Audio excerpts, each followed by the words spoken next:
everybody, this is Ben from Anglers. Right now, just on a nice little cove after driving around on the Severn River for a bit, cut in a creek and found a nice calm cove with a lot of vegetation and some fallen trees in the water that look like good structure for perch. As a lot of you perch fishermen know, sometimes, especially this year, they're just really tricky to catch. Doesn't seem like they want to bite on anything pretty much. And one of my kind of little tips for that is using grass shrimp. Now, we don't sell grass shrimp at the store just because they're super hard to keep alive and we don't want to be selling you guys dead shrimp. So I'm going to teach you how and what to look for to catch grass shrimp to use for perch fishing. Alright, so as you guys can see here, I'm just using a pretty old holes in the net. Doesn't need to be anything crazy. And I'm looking at this grass line here. And all I'm going to do is I'm going to put my net in the water and just kind of bump the bottom near all the grass. Keep in mind, these shrimp are one of the main prey sources for most fish in the bay. They're going to jump around, they're going to try to hide a bit, and really anywhere there's structure you're going to find them. They're going to be in grasses, in rocks, on bulkheads, and you really just need to move around until you find them. Let's see if we got any here. Yeah, not too many, but you can see we already have about half a dozen nice sized ones. Let me take some out to show you. Right here we got some, and these are phenomenal bait for perch, one of their main food sources out here in the Severn and the bay as a whole pretty much. And now I'm going to show you how to rig them up.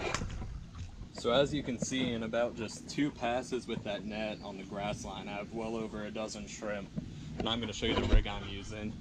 The setup, I have a 1000 Penn Battle 3 on a 610 medium light St. Croix Bass X rod.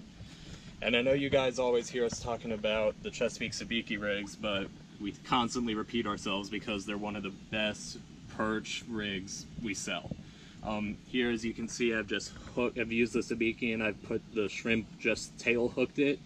That way you're not killing it by hooking it through the head, and it's still going to move around a little bit when it's in the water. And I have that going down to a ½ ounce weight. All I'm going to be doing is casting into the shade in this little kind of cove and bouncing it on the bottom on the retrieve. Alright, right now I'm just going to show you guys how I've been working this rig.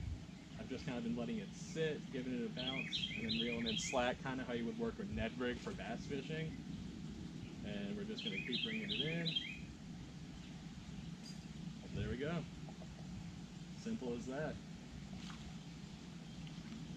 Not a great perch, but definitely know we're in the right spot now. Another tool that is great for you guys to have when you're using these Sabikis or just smaller hooks in general is one of these fish dehookers.